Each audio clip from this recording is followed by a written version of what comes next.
pendengar, kita akan segera menghubungi Kakak Niko ya untuk berbincang-bincang bersama beliau terkait dengan bijak memanfaatkan AI dari literasi digital menuju ekonomi kreatif berbasis budaya. Halo, selamat siang Kak. Selamat siang, Kak. Apa kabarnya hari ini? Ya, Sehat dan semangat ya tentunya. alhamdulillah. Oke, kita berbicara tentang bijak memanfaatkan AI dari literasi digital menuju ekonomi kreatif berbasis budaya nih. Nah, ini Kak Niko, Ya, siap. artificial intelligence atau AI ini kan sekarang ini cukup di era digitalisasi seperti sekarang ini. Nah, AI kini semakin dekat juga dengan kehidupan masyarakat. Kalau menurut Kak Niko sendiri nih, seberapa pentingkah masyarakat memahami AI dari perspektif literasi digital nih? Jadi begini, Kak, untuk memahami AI itu, Mhm, AI sekarang itu kan merupakan bagian penting dari literasi digital, ya. karena AI sekarang itu sudah hadir dalam berbagai aktivitas sehari-hari, Mhm, mulai dari mesin pencari, media sosial, layanan kesehatan, pendidikan, dan juga dunia kerja. ya. Saat ini tidak lagi cukup hanya menggunakan teknologi, tetapi juga mulai memahami cara AI bekerja, Kak. Mhm, Keterbatasannya serta resiko yang mungkin akan muncul. Nah, oke. dengan adanya literasi digital yang baik, masyarakat ini mungkin bisa memanfaatkan AI secara produktif, kritis, aman, dan bertanggung jawab, Kak, Mhm. begitu. Oke, ini jadi harus bijak ya, benar-benar bijak, benar-benar bisa memilah nih ya, mana yang sekiranya baik untuk dipublikasikan atau digunakan, mana yang harus di-cut ya, agar tidak memunculkan Iya, Kak. spekulasi atau juga hal-hal yang negatif tentunya. Iya, karena AI itu kan alat, Kak, sama kayak Mhm, pisau. Pisau kalau ya, digunakan memotong sayur ya, manfaatnya positif, kalau digunakan untuk memotong orang kan jadi negatif, Kak. betul nih. Gitu, Nah, ya. kalau menurut Kak Niko sendiri ya, apa yang dimaksud dengan pemanfaatan atau memanfaatkan AI secara bijak, khususnya bagi masyarakat Indonesia nih? Karena apalagi ya di masyarakat ini yang namanya anak muda ya, generasi muda itu antara paham dan tidak nih, bagaimana menggunakan atau memanfaatkan media sosial ataupun media digital ya seperti AI sekarang ini. Jadi begini, Kak, untuk memanfaatkan AI secara bijak, Mhm, berarti menggunakan teknologi itu untuk menyelesaikan permasalahan kita, misalnya permasalahan pekerjaan, mhm, juga sebagai alat untuk mengekspresikan imajinasi dan kreativitas, ya, kemudian juga sebagai proses belajar tanpa mengabaikan etika, mhm, hukum, maupun nilai-nilai budaya. Nah, penggunaan AI ini juga harus tetap melakukan verifikasi informasi. oke, Juga kita juga harus menghormati hak cipta orang lain, mhm, menjaga privasi dan data pribadi, dan juga kita tidak menggunakan AI itu untuk menyebarkan hoax, Kak, oke, atau ujaran kebencian, penipuan, atau konten-konten negatif yang bisa merugikan orang lain gitu. mhm. Jadi, kalau bijak menurut, Kak Niko itu berarti orang yang harus pandai-pandai ya untuk, menggunakan, AI ini secara baik dan juga benar ya. Iya. Oke. Nah, kalau menurut Kak Niko ya, ini sebagai seorang pandu, digital literasi Komdigi nih, Iya, iya, Kak. keterampilan digital apa saja nih yang harus dimiliki masyarakat agar, tidak hanya menjadi pengguna, tetapi juga mampu memanfaatkan AI itu secara produktif nih? Jadi untuk, sebelum sampai ke situ mungkin kita harusnya belajar etika digital dulu ya. Mhm, Jadi bagaimana menggunakan etika gunakan digital itu dengan bijaksana. oke. Kita harus belajar itu dulu agar ketika kita menggunakan AI tersebut, kita sudah punya bekal ilmu pengetahuan bahwa menggunakan AI secara positif seperti ini. Nah, AI itu membuat proses belajar menjadi lebih personal karena materi dapat disesuaikan dengan kebutuhan kita masing-masing nih, individu nih. Mhm, Nah, kemudian dalam dunia kerja, AI juga ini, fungsi AI ini bukan mengganti pekerjaan, tapi dia mengoptimas pekerjaan rutin Oke. sehingga tenaga manusia tadi itu lebih fokus kepada kreativitas, inovasi dan pengambilan keputusan. Nah, dalam komunikasi AI membantu menerjemahkan bahasa, kemudian bisa memanfaatkan untuk pembuatan konten, kemudian penyusunan dokumen, hingga layanan pelanggan lebih cepat. Nah, namun demikian, kemampuan berpikir kritis, empati, dan komunikasi antar manusia itu tetap menjadi keterampilan yang tidak tergantikan. Nah, itu yang hadir dari pikiran manusia, gitu, Pak. Oke. Nah, Kak Niko, bagaimana nih cara membedakan antara informasi yang dihasilkan AI dengan informasi yang benar dan juga dapat dipertanggungjawabkan ya? Jadi informasi yang dihasilkan AI itu bukan berarti AI itu tiba-tiba langsung menghasilkan informasi begitu, kan. Mhm, mhm. Nah, informasi yang dihasilkan AI itu merupakan instruktur dari pada penggunanya yang diinstruksikan Oke, lewat prompt. oke. Jadi kalau informasinya positif, itu memang hasil dari pikiran manusia yang positif, Kak, ya. Mhm, Kemudian di-input ke AI, menghasilkan ya, konten positif. Nah, ketika AI itu menghasilkan informasi negatif, berarti itu yang salah penggunanya yang penggunanya. input apa, input hal-hal yang negatif. Jadi, Oke. kita perlu bisa yang nah yang kita salahkan itu bukan AI-nya, tapi kita perlu Mhm, konfirmasi berita tadi terhadap narasumbernya. oke. Apakah berita itu benar, informasi itu benar atau enggak.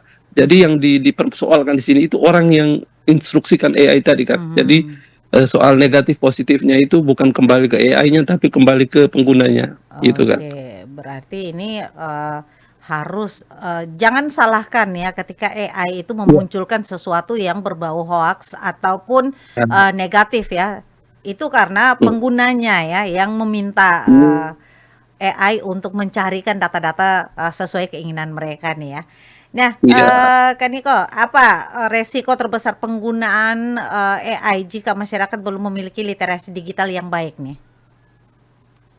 Itu memang sangat cara sana ya. Mhm, Eh, Contohnya AI kayak ini ya, Pak, Grok AI itu kan AI itu dulu itu memang desain itu agak liberal, bebas sekali mau apa aja, mhm, mau generate gambar yang ada, pernah di-banned sama Komdiji. mhm. Kemudian dengan apa ya, dengan sehingga yang akses ke sana itu juga mungkin lebih memahami digital ya. Untuk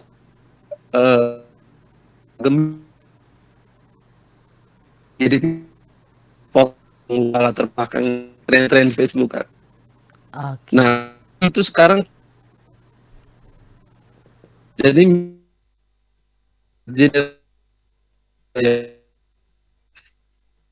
figur lah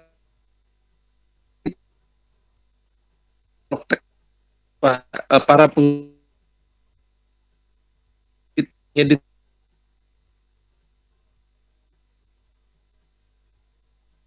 yang berpakaian yang jadi itu udah nggak, eh, misalnya kita menginstruksi otomatis dia menolak sekarang ini.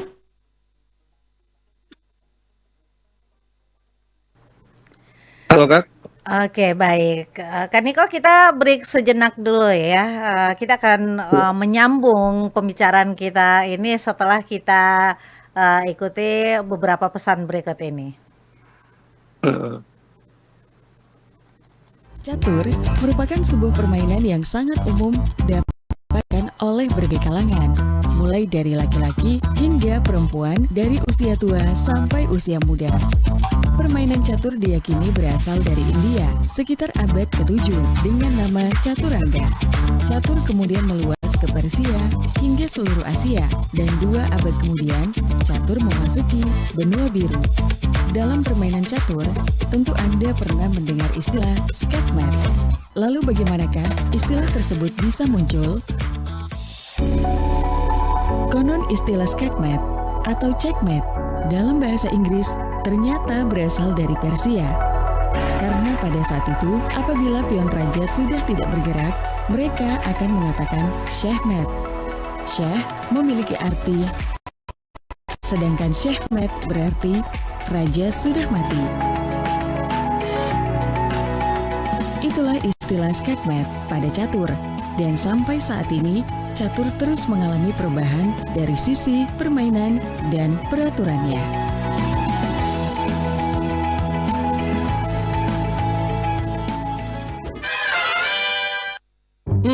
Udah gajian nih. Beli apa lagi ya enaknya? Kayaknya beli laptop sama HP baru boleh juga nih. Hah? Serius kau mau beli barang lagi? Iya, mumpung udah gajian nih bro. Lagi banyak cuan. Tapi bukannya HP sama laptopmu itu masih bagus? Iya sih, memang masih bagus. Tapi aku gengsi makainya, udah jadul. Apalagi zaman sekarang kalau nggak beli barang yang baru, kayaknya nggak gaul gitu. Oh alah, buat apa lah kita gengsi? Kalau barang kita masih bagus, ya udahlah, pakai aja yang ada dulu. Terus kalau misalkan cuman ngikutin tren atau zaman, ya nggak ada habisnya lah. Sayang duitnya, mending kau tabung. Iya sih.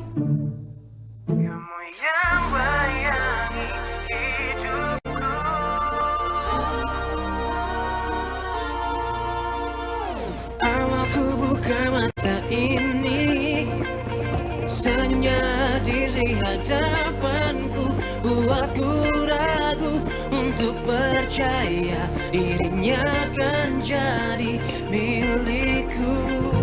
Takkan pernah ku lupakan saat pertama ku lihat dia, dan hatiku ingin berkata ku kagumi keindahannya. Ku ingin bertanya, salahkah bila ku suka dia saat dia memandangku dari kedua matanya. Kamu yang bayangi hidupku, hapus semua rasa sedihku saat kau hadir di sisiku. Kau menjadi milikku, takkan pernah ku lupakan saat pertama ku lihat dia, dan hatiku ingin berkata ku kagumi keindahannya. Kamu yang bayangi hidupku, hapus semua rasa sedihku saat kau hadir di sisiku.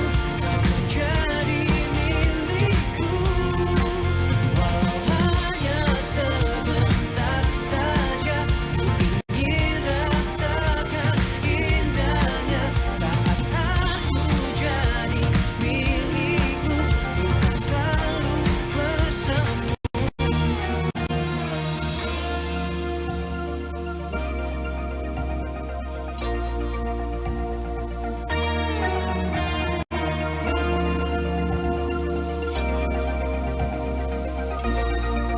Ku ingin bertanya, salahkah bila ku suka dia saat dia memandangku dari kedua matanya. Kamu yang bayangi hidupku, hapus semua rasa sedihku saat kau hadir di sisiku.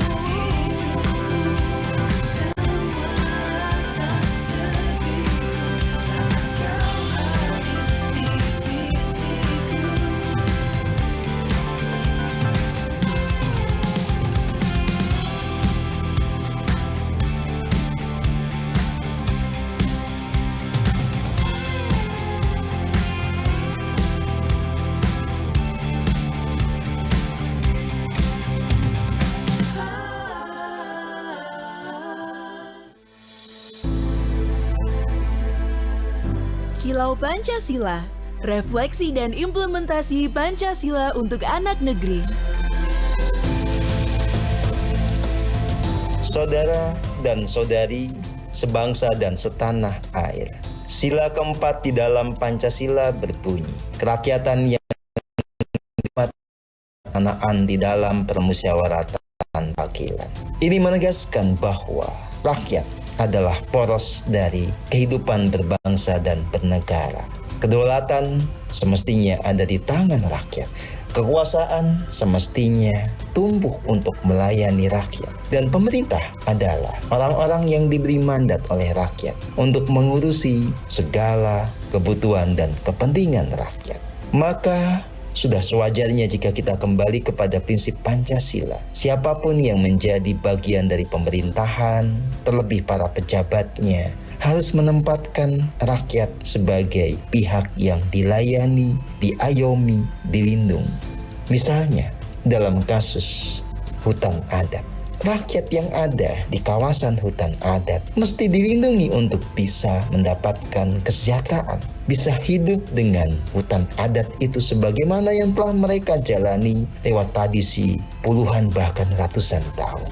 Tidak boleh kemudian pemerintah dengan gegabah mengambil keputusan untuk membuat hutan adat itu beralih fungsi, sekedar menjadi sebuah tempat berbisnis bagi segelintir orang, yang kemudian dibarengi dengan kehancuran lingkungan, yang kemudian berdampak kepada hilangnya kesejahteraan dan kehidupan yang bermartabat bagi rakyat yang ada di sekitar hutan adat itu.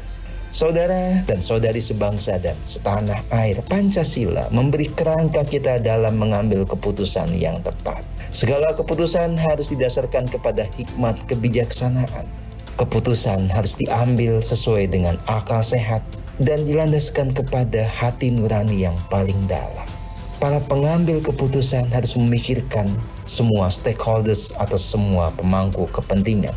Dan tentu saja rakyat jelata, rakyat kebanyakan, itu yang harus betul-betul menjadi perhatian untuk dilindungi, diayomi. Tidak boleh ada satu kebijakan pun yang merugikan mereka dan menempatkan mereka dalam posisi yang lemah, rentan lalu menjadi korban. Saudara, sebangsa dan setanah air, kita memang harus betul-betul menghayati kembali Pancasila, menata kembali cara berkehidupan berbangsa dan bernegara agar tidak ada lagi tragedi bencana di masa depan. Kilau Pancasila. Bersatu RRI ND bisa Anda dengarkan di ND FM 100,5 MHz, Lembata FM 98,8, Larantuka FM 99,9, Maumere FM 88,7, Bai dan Bajawa FM 91,7, dan Aimere FM 97,3.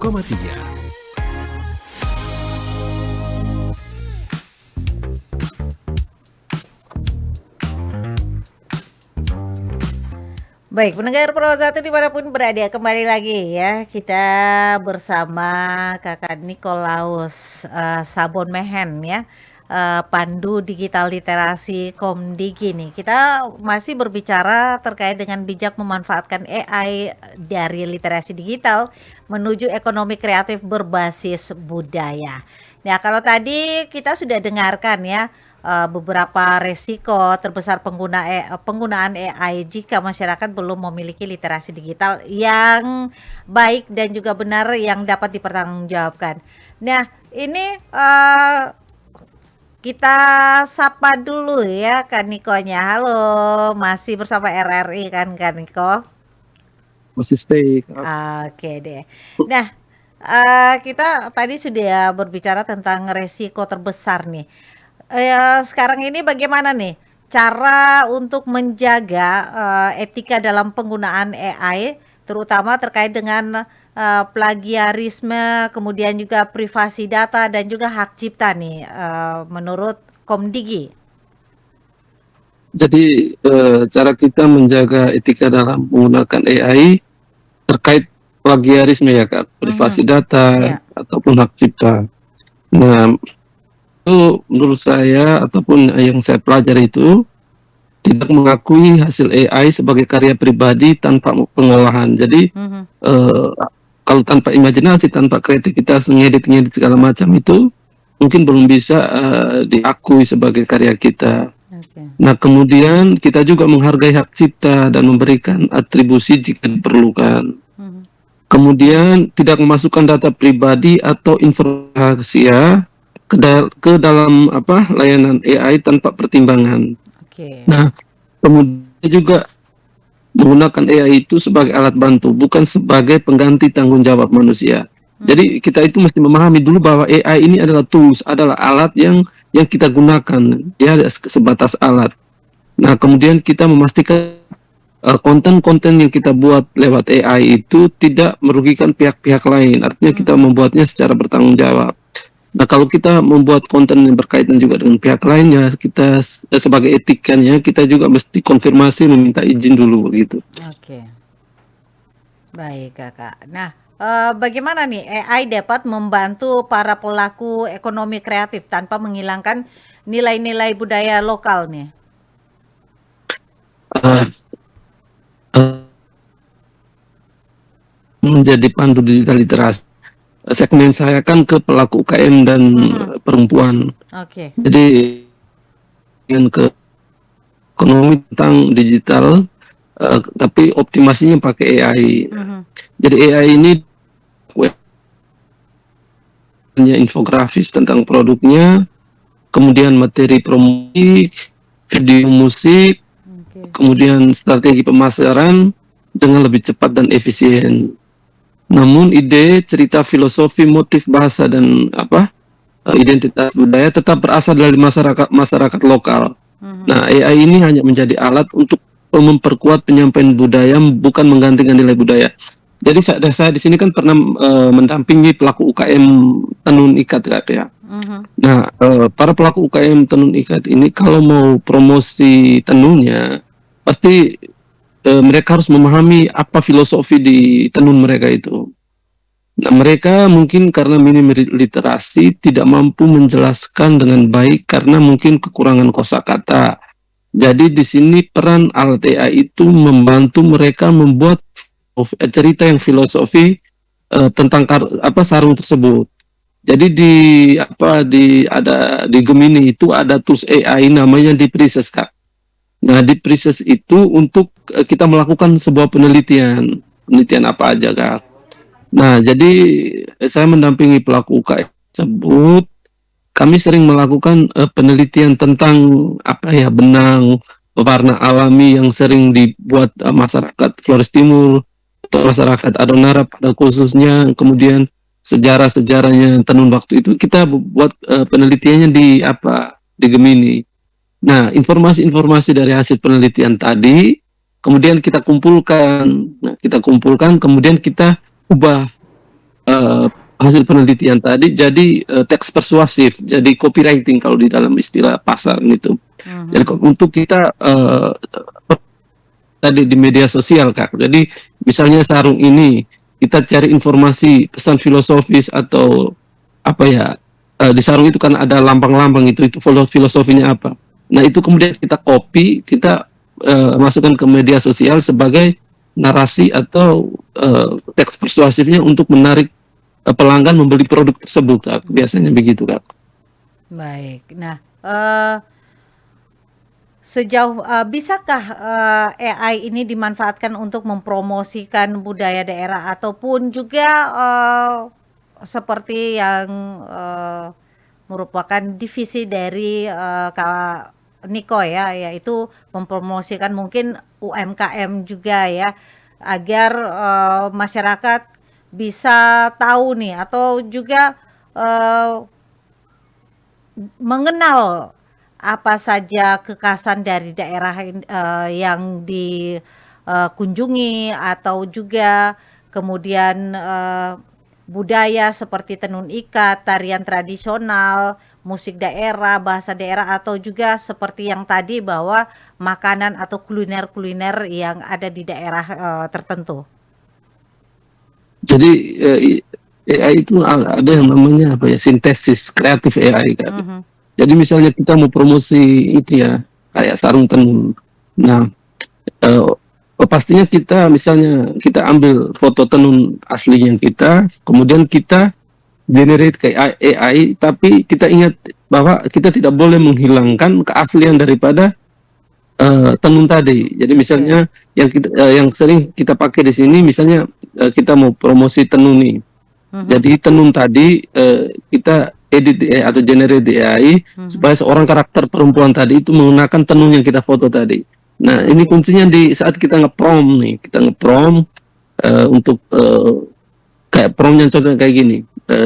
Seorang karakter perempuan berwajah Indonesia Timur mengenakan sarung tenun yang saya lampirkan di gambar misalnya. Nah, kata kuncinya di situ kita tekankan misalnya pertahankan keaslian daripada gambar tenun ini. Oke. Jadi kemudian kita betul-betul dia tidak menghilang ini tadi ya, Kak. Tenun tadi, sarung tenun tadi. Nah, kemudian itu kan nanti hasilnya kualitas hasilnya itu beda dengan kita foto pakai kamera kita sendiri kan. Jadi kita bisa desain latar belakangnya ataupun pencahayaan. Nah, kemudian dari foto tadi bisa kita langsung promokan ataupun kita ubah, Kak. Jadi kalau kita ubah ke video juga tetap nanti kuncinya di nge-prompt agar produk tadi tetap asli, Kak. Jadi kita tidak boleh mengubah produk, apalagi nilai budayanya itu kita apa AI kita gunakan, kita tidak boleh menghilangkan identitas budaya lokal kita, kan. Jadi selama ini kita juga sering membuat, kita berusaha agar dia tidak akan berubah saat kita generate di AI, kan. Oke. Nah, apakah AI ini juga bisa menjadi alat untuk mendokumentasikan dan juga melestarikan budaya lokal? Nah, ini bagaimana nih contoh konkretnya? Ada memang masih ada perdebatan di kalangan netizen, di kalangan masyarakat, kalau kayak apa seperti bilang, oh AI itu nanti bisa menghilangkan budaya kita kayak gitu. AI itu nanti membuat pergeseran. Tapi kita perlu memilah-milah kan untuk menggunakan AI ini untuk mempertahankan kebudayaan kita. Nah, AI di sini itu kan dia ada kastanya, ada AI lead, ada AI chatbot, kemudian yang paling tinggi itu mungkin AI robotik ya. Nah, misalnya AI yang kita gunakan untuk mempertahankan budaya atau mengedukasi, karena zaman sekarang itu gen Z atau anak-anak muda itu kan sejarah budayanya itu kan mereka pasti kurang tahu atau bahkan banyak yang belum tahu. Nah, mungkin sebelum hadirnya AI itu kita untuk mencari tahu asal usul budaya kita itu lewat Google ya, Kak. Nah, tapi Google itu tidak secanggih AI. Jadi Google itu dia ngasihnya umum. Kalau kita pakai AI, dia ngasihnya sesuai keinginan kita. Jadi misalnya kita mau nyari tentang sejarah lokal di daerah kita, misalnya di Adonara, tentang sejarah apa aja, itu kita lebih lebih fokus ke yang mana. Jadi ketika kita menginginkan informasi itu, maka AI itu akan mengasih kita sesuai yang ekspektasi kita, Pak. Iya, Kak. Kemudian kita mau minta AI langsung bikin gambar ilustrasinya tentang kebudayaan waktu itu yang mungkin pada waktu itu kita tidak dapatkan fotonya. Nanti kita bisa minta tolong dia buatin ilustrasi sesuai dengan tema penelitian kita misalnya. Itu juga bisa, kan. Jadi di sini pada dasarnya AI itu kita mau menggunakan dalam hal positif, dalam hal ini untuk mempertahankan budaya, memperkaya wawasan kita tentang kebudayaan kita sendiri, itu juga bisa. Tapi kalau ada yang mau menggunakannya untuk hal-hal negatif, misalnya untuk meninggalkan budayanya itu sendiri, itu juga tergantung dari penggunanya, kan. Jadi semua ini kembali kepada kita sendiri mau menggunakannya seperti apa, menggunakannya untuk mempertahankan kebudayaan kita atau menghilangkan kebudayaan kita, kembali ke kita masing-masing, kan. Oke, baik. Nah, ini bagaimana nih peran komunikasi digital di sekolah dan juga pemerintah dalam meningkatkan literasi AI di daerah nih? Kalau saya lihat di daerah ini belum terlalu ini ya, belum terlalu kelihatan untuk pemanfaatan AI ini. Kalau dalam skala nasional mungkin Wakil Presiden sendiri selalu menggaung-gaungkannya pentingnya AI. Jadi kalau untuk di wilayah-wilayah daerah sini mungkin itu lebih ke antusias anak mudanya aja, nggak mau bergerak kayak gimana untuk adaptasi dengan AI ini. Tapi saya juga di sini sering bekerja sama atau berkolaborasi dengan dinas koperasi, kemudian juga dengan Kominfo. Jadi misalnya kalau ada seminar-seminar UKM di kabupaten, kita juga selalu menyelipkan materi digitalisasi dan optimasi AI. Jadi untuk yang kecil-kecil itu kita sudah lakukan, Kak. Mungkin nanti ke depannya ada program-program dari pusat tentang digitalisasi, khususnya optimasi AI, mungkin kita bisa ekspansif lebih jauh, Kak, begitu. Oke, baik. Nah, apa pesan Kak Niko nih kepada masyarakat agar tidak takut terhadap AI tetapi mampu memanfaatkan secara bijak nih dan bertanggung jawab untuk kemajuan teknologi nih? Jadi saya mengutip sebuah quotes dari itu ahlinya, saya lupa namanya. Itu dia bilang begini, pada dasarnya itu peradaban di dunia ini tidak pernah menolak yang namanya kemudahan. Jadi apapun yang semakin mudah itu orang tidak menolak. Nah, jika AI itu memang kalau dia memudahkan pekerjaan umat manusia, maka kita beradaptasi karena memang setiap perkembangan teknologi itu dia selalu menyisakan korban ya, Kak. Jadi sesuatu yang tidak relevan itu akan ditinggalkan, mungkin lebih relevan digantikan dengan AI. Jadi tapi di sini kita menekankan bahwa AI itu bukan pengganti total manusia ya, bukan menggantikan pekerjaan total manusia, melainkan sebagai alat yang dapat membantu manusia agar bekerja lebih efektif dan kreatif. Dan pentingnya di sini bukan siapa yang memiliki AI, tetapi siapa saja yang mampu menggunakan AI secara bijak, secara etis dan produktif. Maka dari itu kita terus belajar, tingkatkan literasi digital, berpikir kritis, kemudian gunakan AI untuk menciptakan manfaat bagi diri sendiri dan masyarakat serta bangsa dan negara, Kak. Kira-kira begitu. Oke, baik. Nah, ini yang terakhir nih, bagaimana harapan Komdigi terhadap lahirnya lebih banyak pelaku ekonomi kreatif yang mampu memadukan ya teknologi AI dengan kekayaan budaya Indonesia nih? Nah, harapan kita semua adalah bahwa semakin banyak masyarakat, khususnya yang generasi muda dan pelaku UMKM yang mampu memanfaatkan AI untuk menghasilkan inovasi, membuka lapangan kerja, kemudian meningkatkan daya saing produk lokal, serta memperkenalkan kekayaan budaya Indonesia ke tingkat global. Nah, AI ini diharapkan menjadi sarana memperkuat ekonomi kreatif yang tetap berakar pada nilai budaya, kearifan lokal, gotong royong, dan tetap pada identitas bangsa. Nah, dengan literasi digital yang kuat, bangsa Indonesia dapat menjadi bangsa yang tidak hanya menjadi pengguna teknologi, tetapi kemudian menjadi pencipta inovasi digital yang berkarakter, kemudian berdaya saing di tingkat dunia, Kak. Gitu kira. Oke, baik. Ya, kita tidak terasa ya kan Niko, kita sudah berada di akhir kebersamaan, di ujung kebersamaan kita nih di perbincangan kita siang hari ini. Bijak memanfaatkan AI dari literasi digital menuju ekonomi kreatif berbasis budaya.